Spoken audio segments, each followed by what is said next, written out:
Hello, my name is Alfred. This is my second testimony video. I made one a year ago, around August or September 2018, and I'm making another one again in 2019, around same time, because I still don't have much information about my family members. I came to United States in 2015 as an international student. This is my China's national ID card, as you can see.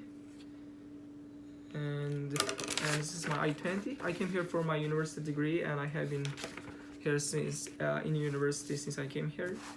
In 2016, Chinese government started mass incarceration of Uyghurs. Because of that, I lost contact with my parents. It's not that I just one day I lost contact, but it's more because contacting my parents or my parents contacting me become a very risky thing for them, and because most of the people detained were either who traveled or studied abroad or have family members abroad, etc. So day by day, I lost contact, and by the time I realized it's been a while since I contacted my parents, but I thought that they were just doing okay because my father works at state TV. He is a TV producer and journalist. My mom was a mathematics teacher at elementary school in Ulja City.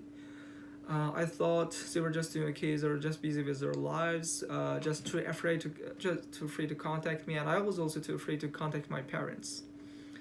But in 2018, around August, around this time, I from a Kazakh family friend of mine who fled to Kazakhstan, I learned that my father, Erkin Tursun, he is a TV producer and a journalist in Ili TV station.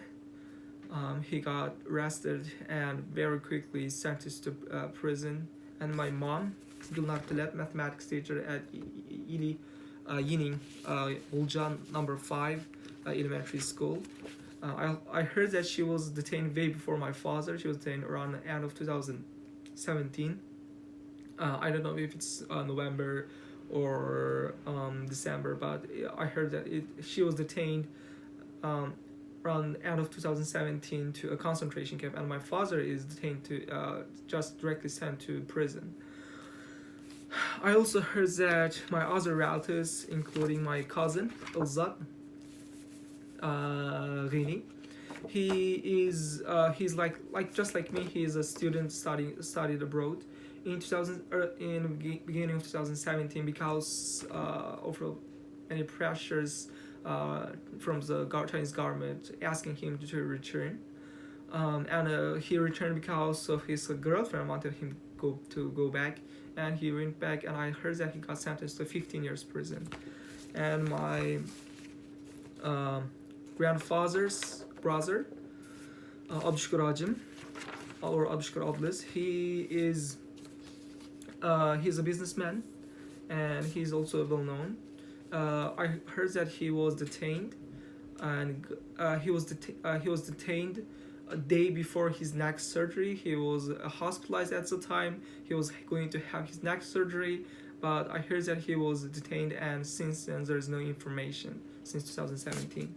And his son, Khalid, he was a restaurant owner. I heard that he was also detained. This Abdüşkür Hacim's sons and his son-in-law and other relatives also detained to the camps or prisons, but I still don't have much information since then. I sent my parents what happened to my family, what happened to my father's case, my parents' case to United Nations Working Group on Enforced or Involuntary Disappearance. But I still they also officially asked China about my parents' situation, where they are, but I still don't have, Chinese government didn't reply any of those messages. I also wrote to Chinese embassy asking them to release my parents and give information about my parents, but I still don't have, it's been over a year and a half, I still don't have any information about my parents. Chinese government said that at the time I made my first testimony video, Chinese government was denying the existence of the camps, but later, they first denied it in United Nations, ironically, and later they acknowledged the existence of the camps, but said those are for like vocational training centers for people to get employed, to get technical skills. But both of my parents are university graduates. Both of them are very successful in their own career.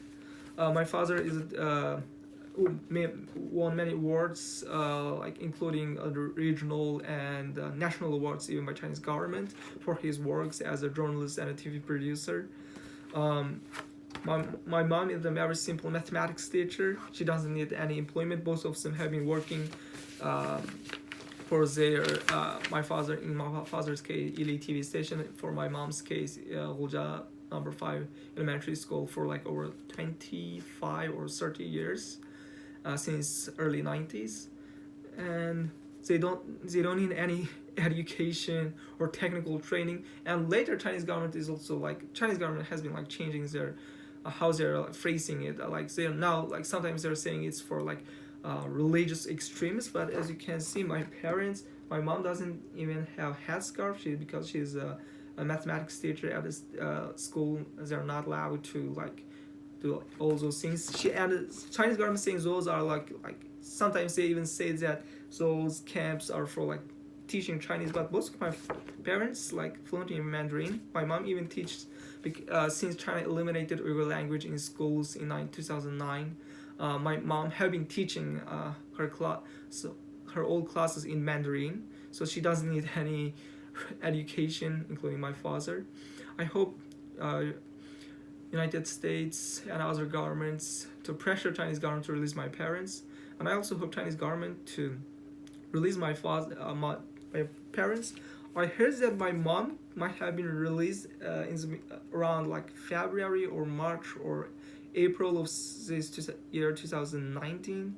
After a EU inspection in the region, I heard that a lot of people got released from the camp, both temporarily, and some of them were sent to the like factories as like to work, without any salary, and it's just another way of keeping them like detained.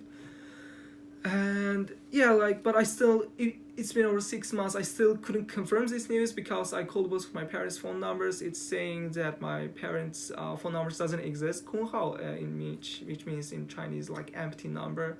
So like when I called them, both of their number now saying that the number you dial doesn't exist even. So this is a case about my parents, and I couldn't confirm if whether my mom is released or not because I still don't have any information about her, and it's been over 1.5 years since my father detained, and still there is no single information about him.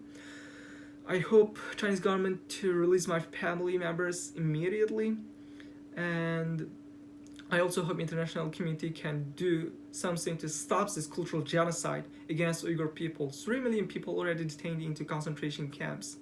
And China was, last year, around this time last year, China was even denying the existence of these camps. And now, like, they're saying, oh, we released most of them.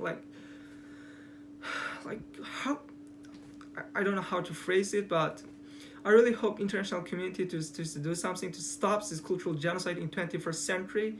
Like the camps, everything is just a small part of the whole big story. And there is a confirmed news about 500,000 Uyghurs being transferred to jails all over China from camps. And no one knows where they are, if they're still alive, and etc. And there are a lot of other things happening about like forced marriage of Uyghur girls to Han Chinese and other stuffs. And I'm not going to talk about that here, so I hope international community can act on, like, there is nothing like this in any part of the world, like since Holocaust, in this large scale, in this severity. But we are not even seeing any like reaction from, like, obvious reaction from Chinese, any other governments or any head of the state like talking about it. It's really tragic, and I hope, I'm sorry about that, I got a bit lost in my thoughts. Thank you.